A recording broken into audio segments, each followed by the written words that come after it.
minha Nossa Senhora da Educação Financeira da escola. Eu já pulei 7 ondinhas, eu já comi lentilha, eu já coloquei R$ 2 embaixo do sapato na virada para 2026. Agora eu só peço uma aula, na verdade algumas aulas, no ano letivo de 2026, que os meus alunos participem, que eles se engajem nas aulas de educação financeira. Eu nunca te pedi nada, minha Nossa Senhora.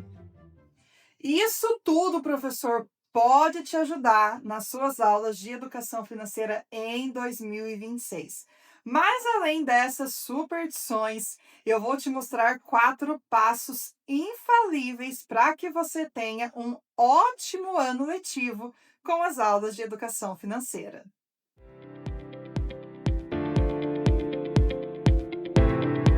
Oiê, eu sou a professora Vanessa de Oliveira, professora de Educação Financeira há 8 anos na Educação Básica. E aqui neste canal tem vídeo novo toda semana te contando sugestões e dicas de como trabalhar com a educação financeira em sala de aula. Então corre para se inscrever e fica comigo até o final desse vídeo que eu vou te contar as coisas que eu faço antes de começar as aulas de educação financeira. Vem comigo!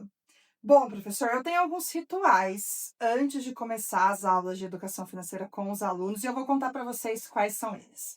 Bom, o primeiro deles é conversar com outros professores que já deram aulas para as turmas que eu vou dar aula de educação financeira, principalmente se for uma turma nova. Quando é uma turma nova, eu gosto sempre de trocar figurinha com esses professores para saber como é a turma, quais são os perfis dos alunos, o que funciona, o que não funciona. Então, isso é muito importante. Se você tiver a oportunidade, professor, de conversar com outros colegas, é muito importante. Mesmo que não seja de educação financeira, pode ser professor de outras disciplinas, não importa, porque os alunos são os mesmos. Então, a gente ouvir um pouquinho de outros colegas faz bastante diferença para a gente poder planejar as nossas ações, as nossas metodologias e tudo mais. Então, essa é a primeira coisa que eu faço.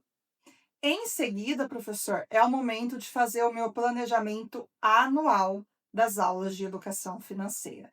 No meu caso, eu não tenho material didático, então eu preciso fazer esse planejamento de todas as turmas que eu dou aula. Se você tiver um material didático, esse planejamento provavelmente ele já vem do seu material didático. Mas é importante também que você tire um tempinho antes de iniciar as aulas, professor, para você conhecer esse planejamento, o que está sendo proposto, conhecer um pouquinho a metodologia do seu material.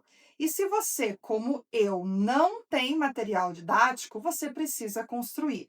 Então, eu faço isso antes de iniciar as aulas. Eu escolho os temas que eu quero trabalhar em cada turma e as metodologias, a partir do que eu ouvir dos meus colegas no passo anterior que eu contei para vocês. Então, a partir do que eu escutei deles, eu vou definindo as minhas estratégias metodológicas, principalmente.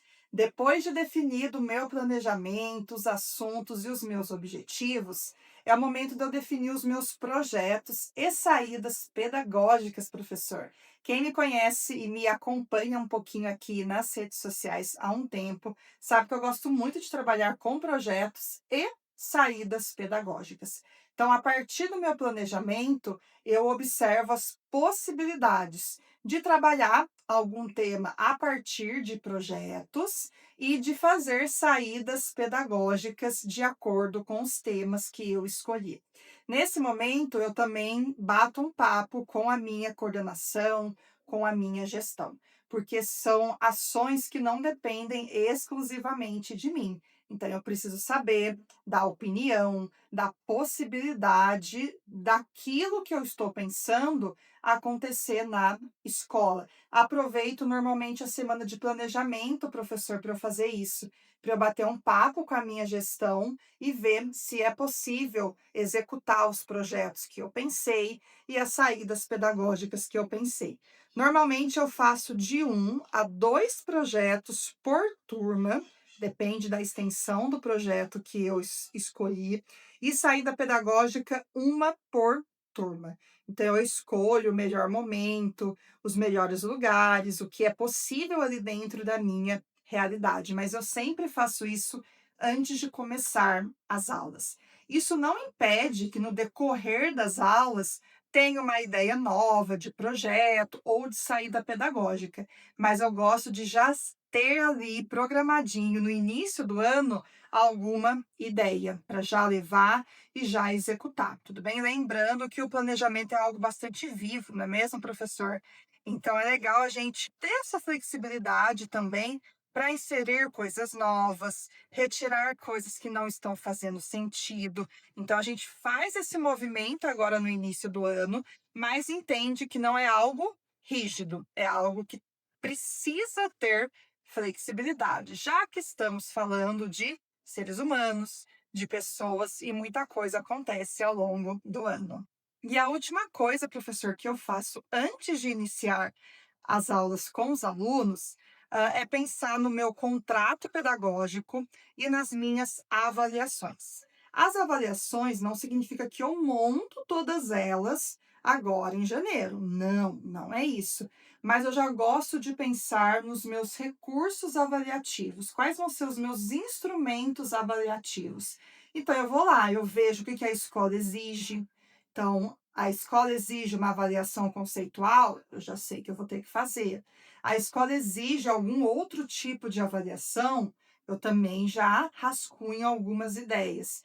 Existe algum tipo de avaliação que eu possa criar, que eu tenha essa independência? Eu também já vou pensando. Então, eu já deixo algumas coisas pré-encaminhadas e no decorrer do ano letivo eu vou executando.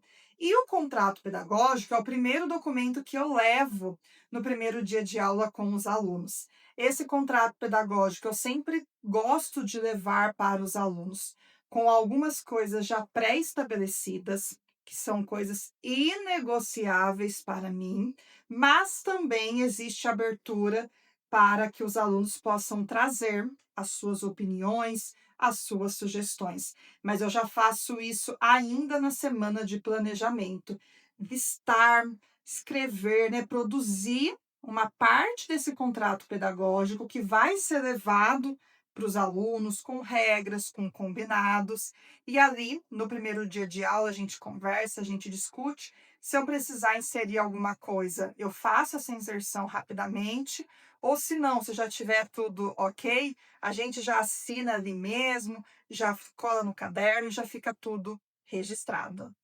Bom, professor, esses são os meus rituais para iniciar as aulas de educação financeira, e é graças a eles que eu consigo ter um ano letivo mais leve, mais organizado. Não é livre de desafios, mas com certeza é um ano letivo com muito mais intencionalidade. Agora eu quero saber de você, professor, qual é o seu ritual antes de iniciar as suas aulas de educação financeira? Conta aqui para mim nos comentários. Professor, espero que você tenha gostado desse vídeo e eu vejo vocês no próximo vídeo.